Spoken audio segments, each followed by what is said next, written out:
ఆత్మబంధువులందరికీ నా యొక్క ఆత్మ ప్రణామాలు. ఇంత గొప్ప ధ్యాన జ్ఞాన మార్గాన్ని మనకు అందించిన మహాత్ములైన బ్రహ్మర్షి పితామహ పత్రిజీ దంపతులకు, నాకు జ్ఞానాన్ని అందించిన బ్రహ్మర్షి తటవర్తి వీర రాఘరగర్ దంపతులకు ఆత్మ ప్రణామాలు తెలుపుకుంటూ ఈరోటి కార్యక్రమాన్ని మనం మొదలు పెట్టుకుందాం మాస్టర్స్. ఈరోజు మనం తెలుసుకునే విషయం ఏంటంటే ధ్యానానికి ఆటంకం ఈశనాత్రయం. ఈశనాత్రయం ఏంటి అంటే ధనేశన, ధారేశన, పుత్రేశన. ఈశన అంటే బలమైనటువంటి కోరిక లేదా పట్టుదలతో కూడినటువంటి మమకారం. చూడండి, మనిషిని సంసారంలో బంధించి ధ్యానంలో ఆ మనసును నిలబడకుండా చేసే 3 ప్రధాన బంధాలు ఏవైతే ఉన్నాయో వాటిని ఈశనాత్రయం అని అంటారు. ధనేశన అంటే ధనం మీద మమకారం. ధారేషణ అంటే భార్య లేదా భర్త, కుటుంబ సంబంధాలు ఏవైతే ఉంటాయో వాటి మీద అధికమైనటువంటి మమకారం. నెక్స్ట్ పుత్రేషణ అంటే పిల్లలు, సంతానం మీద అతిగా మమకారం. చూడండి, ఈ మూడింటిని పూర్తిగా వదిలేయమని ఏ శాస్త్రము చెప్పదు, ఏ గురువులు చెప్పరు, ఏ మహాత్ములు ఎవరు చెప్పరు. ఈ 3 ఉండాలి మానవుడికి, కానీ వాటికి బానిస కాకూడదని చెప్తుంది. ఎవరు చెప్పినా ఇదే విషయం చెప్తారు. మరి ఒక సాధకుడు సాధన చేసేటప్పుడు అతనికి ధ్యానం కుదరదు. అదే విషయాన్ని గురువు దగ్గరికి వెళ్ళి చెప్తాడు. గురువు గారు, నేను రోజు ధ్యానం చేస్తున్నాను, నా మనసు అస్సలు ఆ భగవంతుని మీద ఉండటం లేదు అని చెప్పేసి ఎప్పుడైతే అడుగుతాడో అప్పుడు గురువు నవ్వి ఏమంటాడంటే, ఇంతకు నీ మనసు ఎక్కువగా ఎక్కడ ఉంది, ఎక్కడుంటుంది అని చెప్పేసి అడుగుతాడు. ఎవరు? గురువు శిష్యుని. అంటే ఆయన చెప్తాడు శిష్యుడు, నా మనసు ఎప్పుడూ ఆ ధనం మీద, పిల్లల మీద, భార్య మీద, కొద్దిసేపు దాని మీద, కొద్దిసేపు దీని మీద, ఇలా రకరకాలుగా ఉంటుంది. ఆ దేవుడి పైన నాకు మనసు మాత్రం అసలు ఉండటం లేదు అని చెప్పేసి ఆ శిష్యుడు చెప్తాడు. అప్పుడు గురువు నవ్వుతాడు. నవ్వి, నీవు దేవుణ్ణి అంటే ఆ భగవంతుని మీద ధ్యాస ఉంచి నువ్వు ధ్యానం చేయటం లేదు. నీకున్న సమయాన్నంతా ఏం చేస్తున్నావు? నీ ధ్యానం చేసే ధ్యానంతా ఇప్పటికే 3 రకాలుగా జరుగుతుంది అని చెప్పేసి అంటాడు. అంటే కొంతసేపు డబ్బు మీద, కొంతసేపు పిల్లల మీద, కొంతసేపు భార్య లేదా భర్త, ఎవరు అడిగితే వాళ్ళు. అది స్త్రీ అనుకోండి, పురుషుడు అనుకోండి, ఎవరో ఒకరు. మరి అంటే ఈశనాత్రయం అంటే మన శరీరం ఇక్కడ ఉన్న మన మనస్సు ధనం దగ్గరనో, లేదా ఆ కుటుంబ బాంధవ్యాల పైనో, లేదా మనకున్నటువంటి సంతానం వాటిపైన, ఇవన్నిటి మీద మన మనసు ఉంటే ఆ భగవంతుని మీద మనం ఎలా ధ్యాస ఉంచగలుగుతాం? అసలు మనసు పోతుందా? అసలు ఆ ధ్యానం దగ్గరికే వెళ్ళదు కాక వెళ్ళదు. అసలు ధ్యానం అంటే ఏంటి? మనసును ఖాళీ చేయడం కాదు. ధ్యానం అంటే ఏమనుకుంటారు అందరూ? మనసును ఖాళీ చేయడం అనుకుంటారు. కానీ ధ్యానం అంటే మనసును ఖాళీ చేయడం కాదు. ఏ ఆలోచన లేకూడదు అని అనుకుంటారు చాలా. కానీ అది అసాధ్యం. ఏ ఆలోచన లేకుండా చేయడం అనేది మనకు అసాధ్యం. మనకు ధ్యానంలో కూర్చున్నప్పుడు అనేక రకాలైనటువంటి ఆలోచనలు వస్తాయి. కానీ ఆ ఆలోచనలకు నీవు బానిస కాకూడదు. ఆ బానిస కాకుండా ఉండడమే ధ్యానం. నువ్వు ఆలోచనలకు బానిస అవుతావు అనుకో, అక్కడ నీకు ధ్యానం కుదరదు. అందుకే ఈ మనసును ఎక్కువగా లాగి పడేసేటివే ఈ 3 ఏంటివవి? ఈశనలు, ఈశనాత్రయం. మొదటిది ధనేశన. 3 చెప్పుకున్నాం కదా మనం. ధనేశన, దారేశన, పుత్రేశన. మొట్టమొదటిగా మనం ధనేశన గురించి తెలుసుకుందాం. ఈ ధనేశన అంటే ధనం మనకు అవసరం. కానీ ఏ శాస్త్రం కూడా మనకు ధనాన్ని తప్పు పట్టట్లేదు. కానీ ధనమే జీవిత లక్ష్యమైతే అదే ధనేశం. ధనమే జీవిత లక్ష్యం. అంటే చూడండి, ఉదాహరణకు ఒక వ్యక్తి చిన్న ఉద్యోగం చేస్తున్నాడే అనుకుందాం. ఆ చిన్న ఉద్యోగం చేసేవాడు తర్వాత ఒక పెద్ద ఉద్యోగం చేయాలి, వ్యాపారం మొదలు పెట్టాలి. కొంతమంది ఉద్యోగం చేసేటప్పుడు ఆ ఉద్యోగం వచ్చినటువంటి ఆ డబ్బుల సరిపోక కాదు, ఆశ. అంటే వ్యాపారం చేస్తే ఎక్కువ లాభం వస్తుంది అని అట్లా ఆ వ్యాపారం చేయాలని, ఇల్లు, ఒక ఇల్లు ఉంటుంది, ఇంకో ఇల్లు కొనుక్కోవాలని.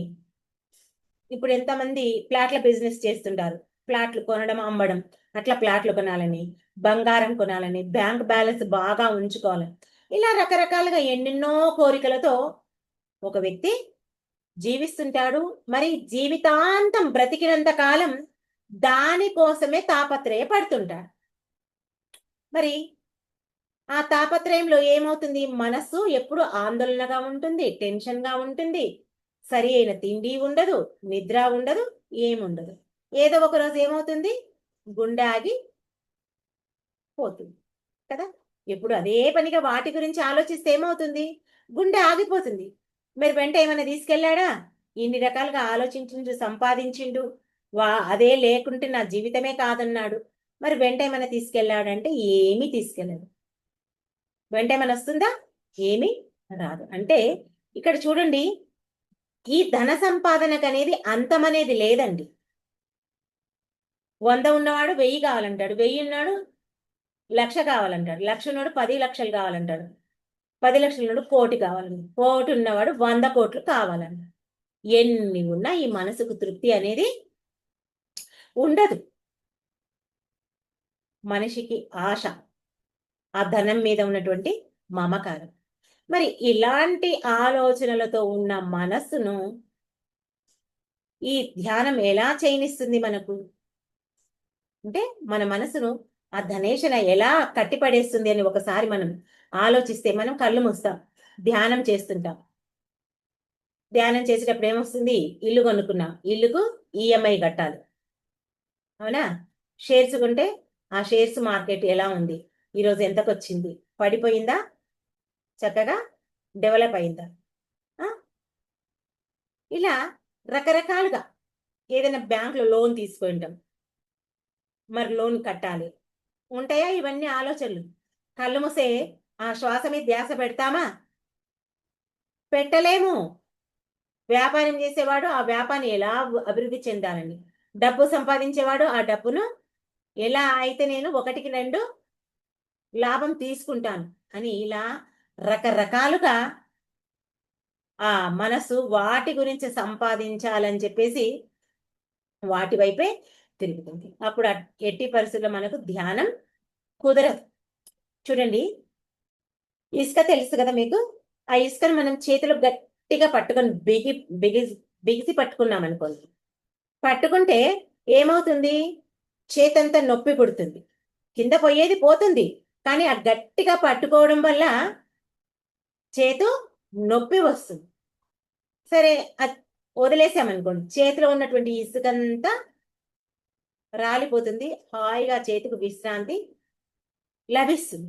మరి అట్లాగే మన దగ్గర ఉన్నటువంటి ఆ ధనాన్ని ఉపయోగించుకోవాలి, కానీ ఆ ధనాన్ని పట్టుకొని మనం జీవించకూడదు. అదే జీవితం అంటూ జీవించకూడదు. దానివల్ల మన జీవితానికే నష్టం, కానీ ఎటువంటి లాభం లేదు.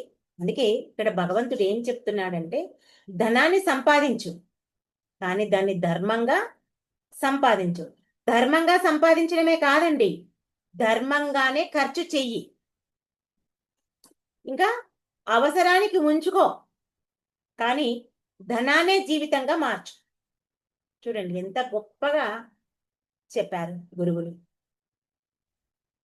మరి రెండవది ధారేషణ. ధారేషణ అంటే ఇక్కడ భార్య లేదా భర్త మీద ఉన్నటువంటి ప్రేమ. ప్రేమ కాదు, అధిక మమకారం. అది ప్రేమ అనరు, అధిక మమకారం. ఈ ప్రేమకు మమకారానికి తేడా ఏంటి అనేది ఒకసారి మనం ఆలోచిస్తే, ప్రేమలోనేమో స్వార్థం ఉండదు. ఇక్కడ మమకారంలోనేమో భయం ఉంటుంది. అయితే ఇది నాది, ఇతడు నావాడు, ఇది నా కుటుంబం, నాకు సంబంధించిన వాళ్ళు అని వాటిని గట్టిగా మనం పట్టుకోవడం ఎలా ఉంటుందంటే, ఒక చిన్న ఎగ్జాంపుల్ చెప్పుకుందాం. చూడండి, ఒక స్త్రీ ఉంటుంది. ఏ స్త్రీ అయినా, మనం కూడా స్త్రీలమే. మనకు కూడా చాలా సార్లు ఇలాంటి సిచ్యువేషన్స్, ఎంత నెగటివ్ పరంగా ఆలోచించొద్దన్న మనం కూడా ఒకప్పుడు ఆలోచించిన వాళ్ళమే. ఇది చెప్తే మీకే అర్థం అవుతుంది. చూడండి, ఒక స్త్రీ తన భర్త రావాల్సిన టైంకు ఇంటికి రాలేదనుకోండి, ఏం చేస్తుంది? 100 ఫోన్లు చేస్తుంది. ఎందుకు రాలేదు, ఎక్కడికి వెళ్ళావు, సినిమాకి తీసుకెళ్తాను, బర్త్డే ఉందని తొందరగా వస్తానన్నావు, ఆ స్వీట్ తీసుకొస్తాను, ఇలా రకరకాలుగా అనుకుంటాం. రాలేదు. రాకుంటే అప్పుడు ఏమవుతుంది? కోపం వస్తుందా లేదా? కోపం వస్తుంది. ఇంకా మళ్ళీ ఏమవుతుంది? వెంటనే అనుమానం వస్తుంది. ఎక్కడ పోయిండు, నన్ను తీసుకెళ్తా అని చెప్పేసి ఎక్కడికి వెళ్ళిండు అనే అనుమానం. ఇంకా భయం, వస్తాడో రాడు, నిజంగా ఏమన్నా అయ్యిందా ఏమి. ఇవన్నీ నెగిటివ్ ఆలోచనలే కాదా? అంటే నీకున్నటువంటి ఆ మమకారం, అది ప్రేమ కాదు, ప్రేమ అనరు, మమకారం. మరి ఇంతటి మమకారం ఉంటే మనం ధ్యానంలో కూర్చున్నప్పుడు ఆ మమకారం మనకు అడ్డుగా అవుతుందా లేదా? ఎవరికైనా సరే అడ్డుగా ఏర్పడుతుంది. ఎలా అంటే, మనం ధ్యానంలో కళ్ళు మూసుకున్నప్పుడు ఏమవుతుంది? నా భార్య ఇంటి దగ్గర ఏం చేస్తుందో అని భర్త ఆలోచిస్తాడు. నా భర్త ఆఫీస్లో ఏం వర్క్ చేస్తున్నాడో, ఎక్కడున్నాడో, ఆఫీస్కి వెళ్ళాడా, ఇంకెక్కడికన్నా వెళ్ళాడా అని, ఇలా రకరకాలు ఈ మనసు తిరుగుతుంది. చూడండి, భగవంతుడు మనకు కుటుంబాన్ని ఇచ్చాడండి. ఎందుకు ఇచ్చాడు కుటుంబాన్ని? ఆ కుటుంబానికి సేవ చేయమన్నాడు. కుటుంబానికి సేవ చేయమన్నాడు, కానీ బానిస కమ్మని చెప్పలేదు. ఎందుకంటే ఎవరైనా సరే ఈ యొక్క మానవ జన్మను తీసుకొని వచ్చేది ఎందుకంటే, ఆత్మ ఉన్నతి కోసమే మనం ఈ భూమి మీదకి రావాల్సింది. దానికోసమే వస్తాం. మరి ఆత్మ ఉన్నతి కావాలంటే ఏం చేయాలి? ఈ భూమి మీదకి రావాల్సిందే, జన్మ తీసుకోవాల్సిందే, ఆత్మ ఉన్నతి కోసం పాటుపడాల్సిందే. ఎందుకు మరి ఆత్మ ఉన్నతి కోసం భూమి మీదకి ఎందుకు రావాలి అని ఒక ప్రశ్న రావచ్చు. అంటే మన ఆత్మ ఉన్నత స్థితికి వెళ్ళాలి అంటే ఎవరైనా సరే భూమి మీదకి రావాలి. భూమి మీదకి వచ్చిన తర్వాత మరి ఇంకా ఏది అనుభవం పొందకపోయినా ఆ అనుభవం కోసం మనం జన్మ తీస్తాం. అందుకే మనకు పత్రి గారు చక్కటి మార్గాన్ని ఇచ్చారు, సంసారంలోనే నిర్వాణం. అందుకే మనం కుటుంబంలో ఉండాలి, కానీ ఆ కుటుంబంలో మనం ఇరుక్కుపోకూడదు, అదే జీవితం అనుకోకూడదు. అర్థమవుతుంది కదా నేను చెప్పేది?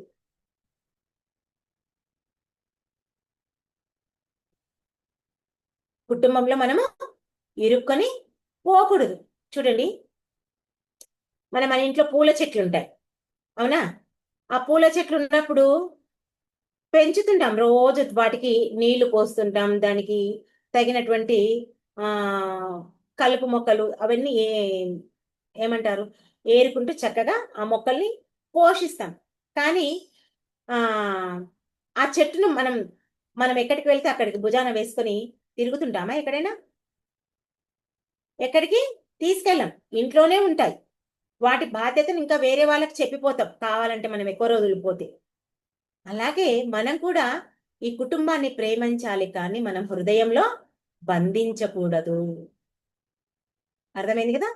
కుటుంబాన్ని ప్రేమించాలి, కానీ హృదయంలో బంధించకూడదు. బంధిస్తే ఏమవుతుంది? ఆ బంధంలో నీవే ఇరుక్కుంటావు. అది ఇక్కడ నీవు ఆలోచించు. ఇదే ధారేషణ. నెక్స్ట్ పుత్రేషణ గురించి తెలుసుకుందాం. పుత్రేషణ అంటే ఇది అత్యంత బలమైనటువంటి బంధం, అంతే కదా? పిల్లలంటే ఎవ్వరికైనా ఎంతో ఇష్టం. మరి ఆ పిల్లల మీద ప్రేమ తప్ప అంటే కాదు, ఎట్టి పరిస్థితిలో కాదు. పిల్లలంటే ఎవరికైనా ప్రాణం. కానీ వాళ్ళ ద్వారానే నేను ఆనందం పొందాలి అని అనుకోవడం మాత్రం చాలా ప్రమాదం. ఎందుకంటే చూడండి, ఈ రోజుల్లో అందరికి ఉండేటువంటి ఒకే ఒక బలమైన కోరిక ఏంటి అంటే పిల్లలు బాగా చదవాలి. చదివిన తర్వాత ఏం చేయాలి? ఉద్యోగం చేయాలి. ఆ ఉద్యోగం ఏంటి చేయాలి? విదేశాల్లో చెయ్యాలి. అవునా? విదేశాల్లో ఎందుకు చేయాలి? డబ్బులు బాగా సంపాదించాలి. అవునా? అక్కడికొస్తే అక్కడికెళ్తే మనకు ఏమంటారు? ఎక్కువ డబ్బులొస్తాయి అని ఒక ఆలోచన. అంతేనా కదా? విదేశాలకు వెళ్తే మనకు డబ్బులు ఎక్కువొస్తాయి. డబ్బులు ఆ డబ్బులు సంపాదిస్తుంటే మళ్ళీ ఏం చేయాలి? ఇంక మెల్లగా నా కొడుకు ఒక ప్రయోజకుడయ్యాడు. వాడికి పెళ్లి చేయాలి. పెళ్ళైన తర్వాత ఊరుకుంటారా మళ్ళీ? పిల్లలు కావాలి. మనమన్లు. మళ్ళీ అది ఫస్ట్ మన్మడే కావాలి. కదా! మళ్ళా మనమరాలైతే డబ్బంతా ఖర్చయిపోతుంది. మనవడే కావాలి. ఇలా జీవితమంతా ఆ పిల్లల గురించి ఆలోచిస్తూ ఏం చేస్తారు? ఆ భగవంతుణ్ణి ప్రార్థించడమే మర్చిపోతారు. అవునా? ఇదే విషయం ఒక చిన్న స్టోరీ ద్వారా మనం తెలుసుకుందాం. ఒక తల్లి, మనం కూడా తల్లులమే, కానీ ఒక తల్లి జీవితమంతా పిల్లల కోసమే తాపత్రయపడుతుంది. ఎంతో కష్టపడి వాళ్ళను పెంచుతుంది. వాళ్ళు పెరిగి పెద్దయ్యారు. ఇప్పుడు మనం చెప్పుకున్నామే, విదేశాలకు వెళ్తారు. విదేశాలకంతా వెళ్ళిపోయారు. పిల్లలయ్యిండ్రు, అంతా బానే ఉంది. కానీ చివరికి ఈమె మాత్రం ఒంటరిగానే ఇండియాలో జీవితం జీవించాల్సొచ్చింది. అప్పుడేమవుతుంది? ఆ తల్లి వేదన ఎంత ఉంటుంది? ఎంతో దుఃఖిస్తుంది. అరే! పిల్లలే నా జీవితం అనుకుంటే, వాళ్ళ కోసమే నా జీవితాన్నంతా పణంగా పెట్టి వాళ్ళని కష్టపడి పెంచానే ఇన్ని రోజులు. ఇప్పుడు నా జీవితం ఇలా అయిపోయింది. నేను ఒంటరిదాన్నయిపోయాను. నన్ను పలకరించే వాళ్ళే లేరు.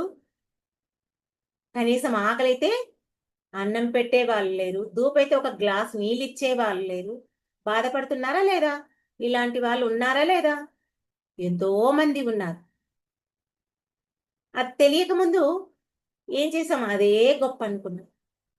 ఆ పిల్లల మైకంలో పడి ఆ భగవంతుణ్ణి గుర్తు చేసుకోవడం కూడా మర్చిపోతారు.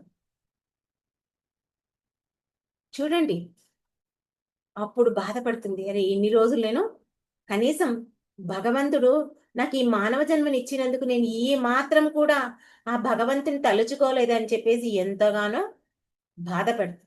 అలా జీవితమంతా గడిచిపోయిన తర్వాత బాధపడితే ఏం లాభం? ఇంతకు పిల్లలంటే ఎవరండి? అంటే పిల్లలంటే మన పిల్లలే.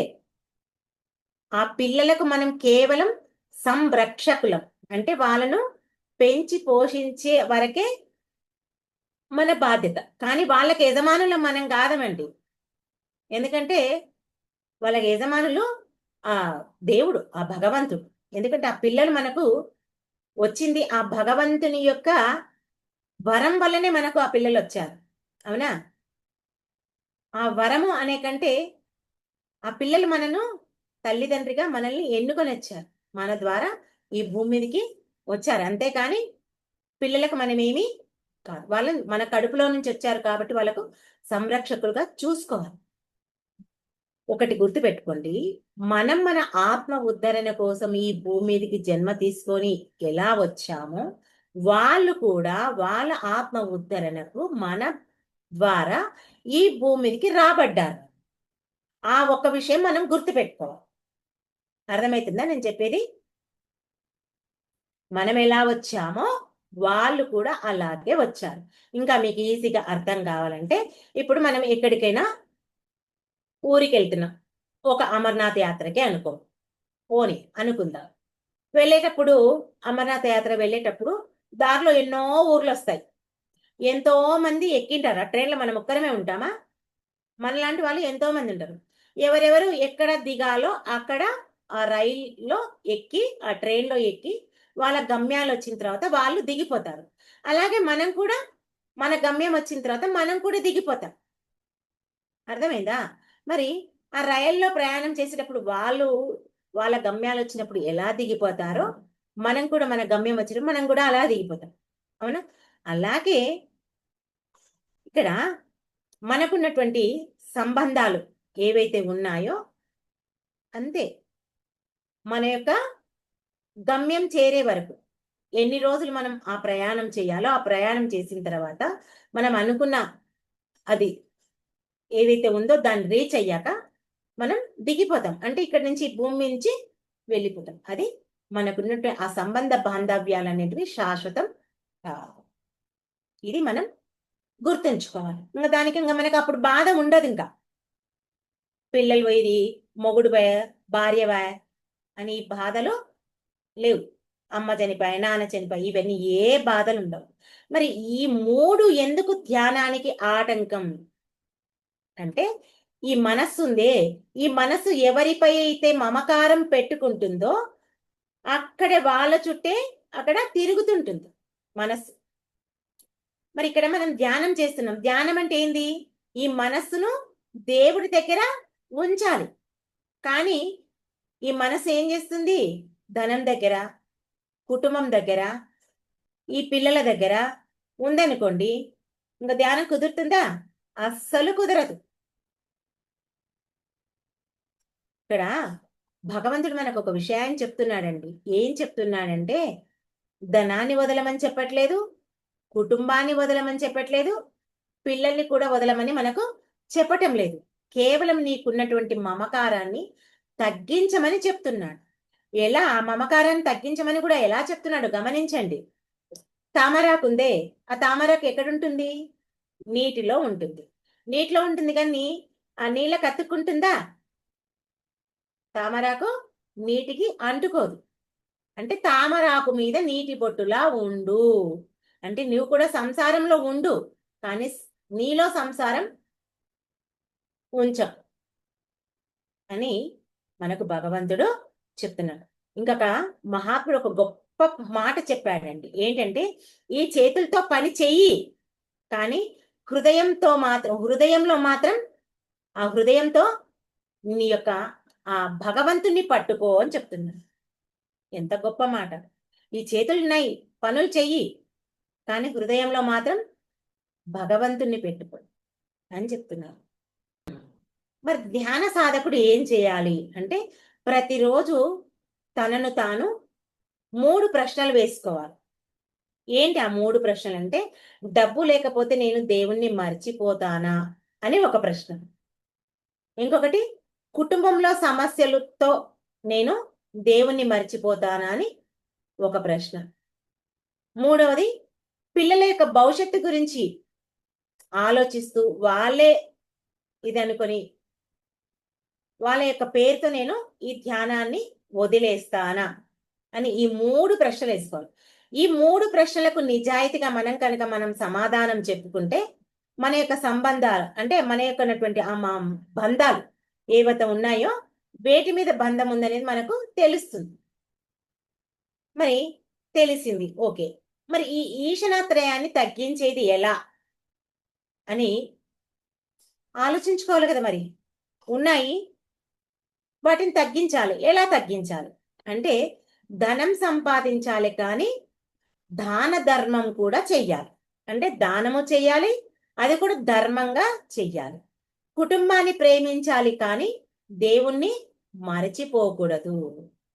పిల్లల్ని పెంచాలి కానీ వారిని భగవంతుని ప్రసాదంగా చూడాలి.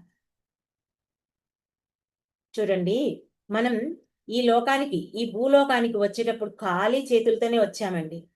ఏమీ తీసుకురాలేదు. మరి వెళ్ళేటప్పుడు కూడా మనము ఏమి తీసుకెళ్ళాం అంటే,